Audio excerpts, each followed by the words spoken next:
In the lightning-fast world of artificial intelligence, fortunes can be made and just vaporized in mere months. We've seen companies go from, groundbreaking startup to unicorn status, not in years, but sometimes in just fiscal quarters. It's incredibly fast-paced. But here's where it gets really interesting. Back in July 2025, the AI world watched this truly spectacular event unfold. A massive $3 billion acquisition publicly collapsed. Just fell apart. Yeah, only to see its most valuable assets almost immediately snatched up by a rival. It was a stunning corporate maneuver. So what we're doing in this deep dive is unpacking the dramatic story of Windsurf. That's the AI coding startup that was like moments away from becoming OpenAI's biggest prize. So close. We'll explore how that deal just spectacularly fell apart and then how Google executed this corporate masterclass. And it reveals some really deep fault lines in the current war for AI supremacy. And our mission today is really to give you the full picture, go well beyond the headlines. We're going to dive into Windsurf's strategic value, uncover the hidden clause that completely derailed that OpenAI deal, show you Google's very shrewd acqui-hire strategy. That term acqui-hire is key. It is. And critically, explore the human cost, for the employees left behind. That often gets missed. It does. And then we'll connect all of this to the broader market implications for really every AI startup, especially what people are now calling the rapper's dilemma. Yes, the rapper's dilemma. We'll get into that. Yeah. The goal here is for you to truly understand the deeper currents at play in this incredible, fast-moving industry.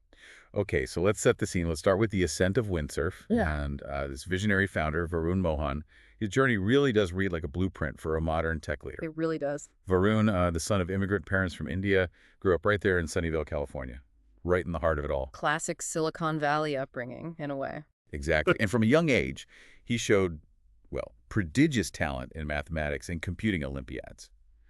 That's a highly competitive arena where, interestingly, quite a few of his future colleagues actually cut their teeth. Yeah, a lot of top talent comes through those competitions. His academic path then led him straight to MIT, earned both a bachelor's and a master of engineering in computer science, focused on operating systems, algorithms, large-scale machine learning, the tough stuff. The foundational stuff. But if you look closely, what seems particularly crucial here is his experience after MIT. He joined Neuro, the pioneering autonomous vehicle company. Right, Neuro. They do the self-driving delivery vehicles. Yeah, he was one of his very first engineers, rose quickly, became a tech lead manager, and he was responsible for the deep learning infrastructure that underpins their self-driving tech. And that Neuro experience is absolutely key. You really have to understand this to get Windsurf's future and, Google's later move. Well, his background, building these complex, autonomous, truly agentic systems, tech that can perceive, reason, and act in the real world. Like a self-driving car has to. Exactly. That directly parallels the challenge of building autonomous software agents. And what's fascinating here is that when Google later announced they were hiring the Windsurf team, they explicitly said their mission was to advance agentic coding for their Gemini project. So it wasn't just about a better coding tool. No, they weren't just acquiring a coding tool. They were getting a leader with proven experience in building the very class of agentic technology they aimed to dominate. It was about the talent and the vision. Okay, got it. So with that background, in 2021, Mohan, along with his MIT classmate Douglas Chen, co-founded what was originally called Codium. Right, started as Codium. Their path wasn't exactly a straight line, though. It began with GPU virtualization infrastructure, then they pivoted. Twice. Yeah, common in startups, searching for that fit. First to an IDE plugin, and then finally to its ultimate form, a standalone AI-native IDE. This iterative process, this sort of relentless search for product-market fit, it really paid off spectacularly in the end, or seemed to. Well, it did, initially. Windsurf truly captured the imagination of the developer community. It wasn't just another thin wrapper around an AI model's API. Which was a common criticism of many tools at the time. Right. By building a full standalone IDE that's an integrated development environment, it offered developers like deeper integration, lower latency, and just greater control than the plugin competitors. That user experience was apparently quite good. Yeah. The product became synonymous with this emerging trend, what people were calling vibe coding. using AI tools to rapidly, intuitively translate ideas into actual functional code. Kind of like coding at the speed of thought. Exactly. And its flagship agent, Cascade, was particularly impressive. It could automate these really complex software engineering tasks, writing code, refactoring, executing commands across entire code bases. Pretty powerful stuff. This powerful combination led to just explosive growth, attracted over 1 million developers in a remarkably short time. 1 million developers is serious traction. Huge. And this meteoric rise culminated in a $1.25 billion valuation. And then by early 2025, that reported $3 billion acquisition offer from OpenAI. And what's insightful here is how Windsurf's decision, to build that full IDE, it was both its defining strength and, ironically, its inherent vulnerability. How so? The strength seems obvious. Better product. Right. That deep integration provided a superior user experience, arguably a defensible moat against simpler plugins, but it also entailed massive development overhead and critically significant expense. More complex, more costly to build and maintain. Exactly. And this technical choice actually set the stage for a dramatic market shift. Because as the foundation models themselves, like Anthropic's powerful Claude code, began offering primary interfaces through lean, efficient command line interface tool, CLI tools. Right, interacting directly via text commands. The strategic necessity of a custom forked IDE started to kind of wane. The very architecture that made Windsurf a billion-dollar company also left it exposed to being outmaneuvered by a new wave of leaner, more direct-to-model solutions. Interesting. So the thing that made it valuable also made it vulnerable. Precisely. A double-edged sword. And so that brings us to May 2025. The AI world was buzzing with this news. OpenAI had reportedly reached an agreement to acquire Windsurf. Price tag, approximately $3 billion. A massive number, OpenAI's biggest ever. Yeah, it would have been a landmark move for them, vertically integrating, securing a powerful application layer to drive usage of their foundational models. Makes sense strategically. Get people using your models through a great interface you own. And it was widely seen as a direct shot across the bow at Microsoft's GitHub Copilot. Which is Microsoft's crown jewel in the developer space. But this is precisely where the deal just completely collapsed. You have to understand what we now call the Microsoft poison pill. Right, this is the crux of it. As OpenAI's largest financial backer, we're talking investments exceeding $13 billion. Huge sums. Microsoft secured a perpetual license to all of OpenAI's pre-AGI technology. That includes source code, model weights. Okay. And crucially, this agreement reportedly extends to the intellectual property of any company that OpenAI acquires. Any company. So given Microsoft had those rights, how exactly did that immediately create this intractable conflict of interest for OpenAI and Windsurf? Well, think about it. Windsurf was a direct and, frankly, formidable competitor to Microsoft's own GitHub Copilot. Which is core to Microsoft's whole developer ecosystem strategy. Absolutely. So if OpenAI completed that acquisition, the keys to Windsurf's technology, its code, its architecture, its, secret sauce, would by contract have to be handed over to Microsoft. Wow. So OpenAI would basically be buying a competitor for Microsoft. In effect, yes. OpenAI certainly didn't want its partner's rival supercharged like that. And the Windsurf team itself reportedly voiced concerns. How would their product survive or be integrated in that complicated dynamic? And Microsoft. They wouldn't just waive those rights. Why would they? They had absolutely no incentive to waive their contractual rights. It protected their own multi-billion-dollar product. That sounds like a true bind. You mentioned golden handcuffs earlier. How independent can a company like OpenAI truly be if its biggest backer effectively controls its acquisition strategy? It's an excellent question, and it really exposes the fundamental tension right at the heart of their partnership. OpenAI is, existentially dependent on Microsoft's capital and its massive Azure cloud infrastructure. You need that compute power to train these state-of-the-art models. But compute costs are astronomical. Exactly. But Microsoft leverages this dependency to secure profound strategic advantages, including these IP rights that protect its own product lines. It's a classic case of power dynamics in these kinds of huge partnerships. So the result, maybe not surprisingly then, was a total standoff. The exclusivity window for the deal, which had been in place since May. It just expired in early July 2025. With no resolution in sight, that $3 billion deal was officially dead. Just gone. From Microsoft's perspective, though, this was a masterful stroke of defensive strategy. Think about it. By simply holding firm on its existing contractual rights, It effectively blocked OpenAI from acquiring a major competitive threat to GitHub Copilot. Without having to do anything oppressive. Exactly. It required no new action, no counteroffer, no public fight. It was a silent strategic block that maintained its market position. And in a turn of profound irony, it indirectly paved the way for its chief rival, Google, to swoop in. A silent block, that's a good way to put it. And swoop in they did. As the tech world was still kind of processing the stunning collapse of the OpenAI-Windsurf deal, Google delivered the second act. Lightning fast. Yeah, in a move of just breathtaking speed and efficiency, Google announced that it had not acquired Windsurf, but had instead acqui-hired its most valuable assets. That distinction is key. And what followed was truly a masterclass in modern big tech strategy, wasn't it? It absolutely was. It was really sophisticated, a multi-pronged maneuver. First, the talent poaching. Right. Google hires CEO Varun Mahan, co-founder Douglas Chen, and a select group of key research and development staff. They all joined the elite Google DeepMind division. So the core brain trust. Your core brain trust, exactly. Second, the technology licensing. Now, to facilitate this transfer, Google paid a reported sum of around $2.4 billion. Still a huge amount of A money. huge amount.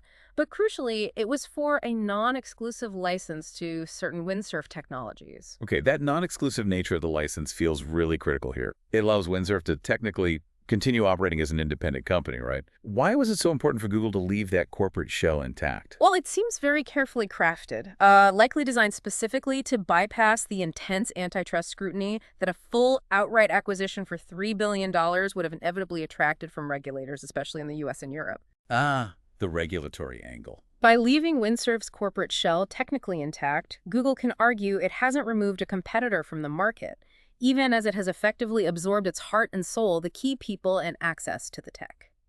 Very clever maneuvering.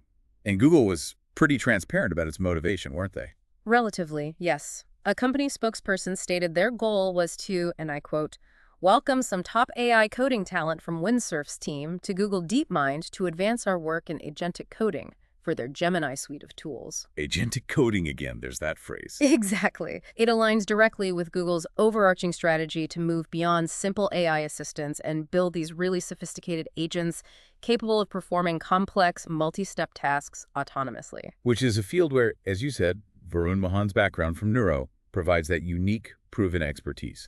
So it sounds like Google was paying this huge sum, $2.4 billion, mainly just to get the people.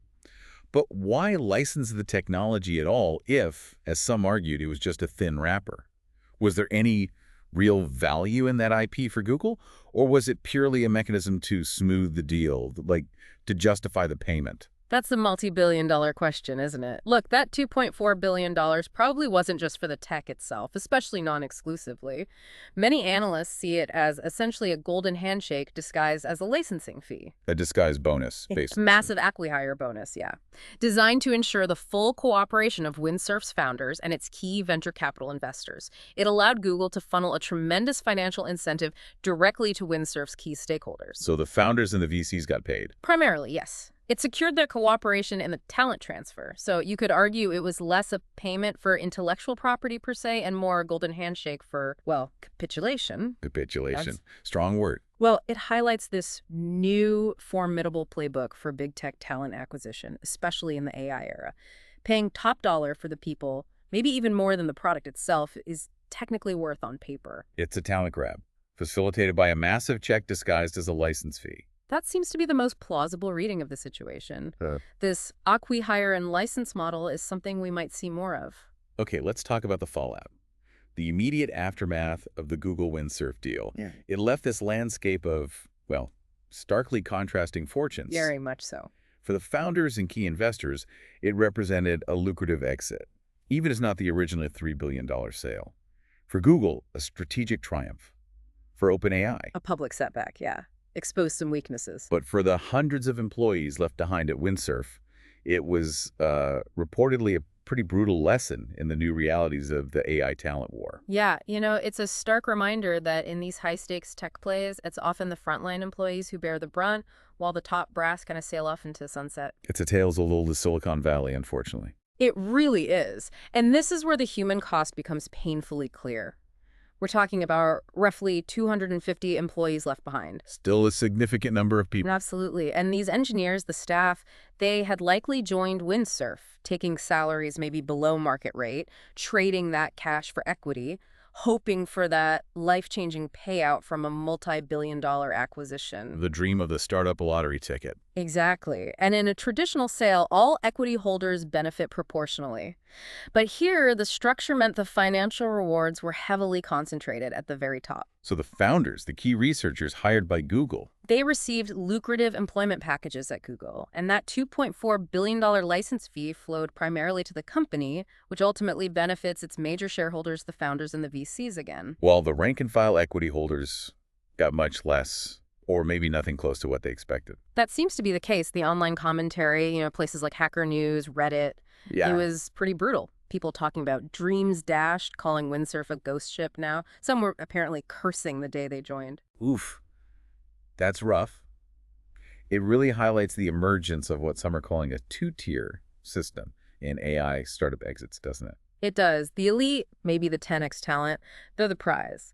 And the big acquirers are devising these new creative ways to reward them directly, kind of bypassing the traditional all-hands-in acquisition structure. And what are the broader consequences of that? Well, looking longer term, this could have real consequences. Yeah. It might lead top engineers, the ones who know they're in demand, to demand more cash up front. Maybe less reliance on equity if they perceive their company is more likely to be a talent poach target rather than going for a traditional IPO or a full sale where everyone benefits. Interesting. Changes the negotiation dynamics. Potentially, yeah. And for the corporate players, the implications were just as stark. For OpenAI, losing Windsurf was clearly a significant strategic setback. How so, specifically? Well, it underscored their urgent need to own a compelling application layer to really drive API usage for their models. And it publicly exposed the constraints imposed by that crucial Microsoft partnership, the golden handcuffs, as you called them. Right. Their hands were tied in acquiring a key asset. For Google, on the other hand, the move was just a decisive, multifaceted victory. They didn't just acquire an elite team to accelerate a core strategic initiative in agentic AI. They also blocked OpenAI. Exactly. They thwarted a major expansion by their top rival, OpenAI. And they accomplished all this with apparently surgical precision and minimal regulatory exposure. It demonstrated a ruthless efficiency that definitely sent a clear message across the AI landscape. So Microsoft plays defense, blocks OpenAI, and Google swoops in and snatches the queen, basically. That's a pretty good analogy for it. A high-stakes chess match for talent and market position played out with billions of dollars. Now, you mentioned earlier that Windsurf's fate wasn't really an isolated incident. It's more like a symptom of a much broader, maybe even existential crisis facing an entire class of AI startups. That's right. To fully understand the market forces really at play here, you need to look at the parallel story of its chief rival, Cursor. Ah, Cursor. The other big name in that AI IDE space. Exactly. Cursor, developed by a company called AnySphere, was the other white-hot startup in the AI-native IDE space. And like Windsurf, it was founded by 4 friends who met at MIT. Another MIT connection. Yep. And like Windsurf, it attracted the attention of OpenAI. Now, here's a fascinating counter-narrative. OpenAI reportedly made multiple attempts to acquire Cursor before they even turned their sights to Windsurf. Really? So Cursor was the first choice? Apparently so. However, the AnySphere team refused the offers. Their CEO, Michael Trull, famously stated, quote, "We would like to build an independent company." Okay, so they chose the independent path. How did that work out? Well, initially, spectacularly well. Cursor went on to achieve just staggering success on its own. One report called it the fastest SaaS company, software as a service, to reach $100 million in annual recurring revenue. Wow, $100 million ARR. Super fast. That's huge. It's massive. And they raised a colossal $900 million in funding at a $9.9 billion valuation in June 2025. Became one of the most valuable private companies in the AI space. Almost a $10 billion valuation. So independence paid off. Well, this triumph was very quickly marred by a really fierce user backlash. Oh, What happened? Multiple threads popped up on Reddit, other forums documenting what users were calling a stealth bait and switch. Apparently, the company's unlimited usage plans were repeatedly and somewhat silently nerfed or changed. Nerfed, meaning reduced. Yeah, reduced capabilities or stricter limits imposed after people had already signed up. Users who had paid for a service suddenly found their access throttled, or they got hit with unexpectedly high bills. Not good for user trust. Not at all. The sentiment online turned quite toxic. One user wrote something like, "I was happy to be a paying ambassador. Right now, I just feel conned." Ouch. That's the kind of feedback that kills a product. Yeah. It really damages trust. And it raises an important question, right? If the stated goal was truly to build an independent company, why risk such a massive user backlash by aggressively, maybe even sneakily, changing pricing and usage terms? Yeah, it seems counterintuitive if your goal is long-term sustainable growth. It does. Unless, perhaps, the real goal was still acquisition and they were trying to juice the short-term revenue numbers to maximize valuation before a potential sale. We don't know for sure, but the user reaction was definitely damaging. So the stories of Windsurf and Cursor, they seem like two sides of the same coin, really, both illustrating what you called the rapper's dilemma. Exactly. Both companies built innovative and, for a time, beloved products. But their core technology, the magic under the hood, relied heavily on expensive API calls to these large foundation models they did not own, primarily from OpenAI and Anthropic. They were building on top of someone else's platform. Precisely. And this business model is fundamentally vulnerable in two core ways. First, it is entirely hostage to the pricing policies of those model providers. Right. If OpenAI or Anthropic raises their prices. Exactly. As developers noted online, when Anthropic increased the price of its powerful Claude model, it put immense financial pressure on services like Cursor and Windsurf. They had to choose. Either absorb the cost, which hurts margins, degrade the service, which annoys users, or pass the price hike on to their users. Which, in Cursor's case, led directly to that backlash we just talked about. Correct. That's vulnerability number one. Vulnerability number two is perhaps even more existential. Their entire product can potentially be rendered obsolete almost overnight. Oh. If the foundation model provider itself decides to release its own first-party application that does basically the same thing. So if Anthropic releases a great coding tool using Claude directly. Right. Look at the explosive popularity of Anthropic's own Claude code tool, or Google's Gemini CLI. These first-party tools are often offered at a subsidized price, maybe even free initially, because the main goal is to drive adoption and usage of the underlying model. So they can undercut the third-party wrappers easily. Easily. It directly commoditizes the value proposition of those third-party wrappers. This is the dilemma. You're building a fantastic business, but it's on rented land.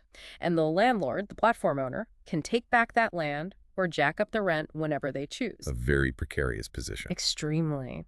So the aggressive monetization we saw with Cursor and the ultimate talent sale of Windsurf, they look like just different outcomes, different responses to the exact same inescapable market pressure. Two different ways of dealing with being built on that rented land. That's right. And one final point here. While the underlying technology might be replicated or commoditized, developer trust, once you lose it, like Cursor seemed to be doing, that is nearly impossible to win back. A crucial point. Trust is hard-earned, easily lost. Yeah. So bringing it all together then, the Windsurf gambit, this whole saga, it wasn't just about one company's rise and fall. It really felt like a microcosm of the entire AI industry, certainly in the mid-2020s. I think that's right. It revealed so much. It revealed that the war for AI supremacy is no longer just about having the biggest, baddest model. It's increasingly about owning the most brilliant minds who could build the next generation of applications on top of those models. Yeah, the talent war is becoming paramount. If we zoom out a bit, it fundamentally changes how we should view competition and collaboration in AI. How so? Well, this was a story, wasn't it, of alliances like OpenAI, Microsoft, but also betrayals, or at least conflicting interests within those alliances. It was a story of strategic genius, certainly on Google's part, but also significant human cost for those left behind. The employees at Windsurf. Exactly.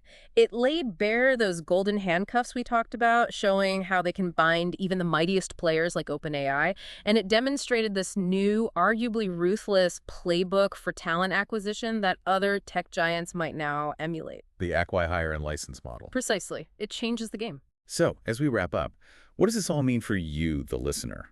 Especially if you're maybe building a business or even just building your career on top of someone else's platform. Whether it's AI models, Cloud infrastructure, app stores. That's the key takeaway question. What kind of agreements are you truly bound by, maybe even implicitly? How resilient is your foundation? The Windsurf story, really it serves as a stark warning, doesn't it? A warning to every startup founder, every developer building on the platforms of giants. It absolutely does. The ground beneath your feet can shift literally at any moment. And when it does, you better hope you're one of the chosen few with a ticket to the life raft. Because not everyone gets one. A sobering thought, but a crucial one in today's tech landscape.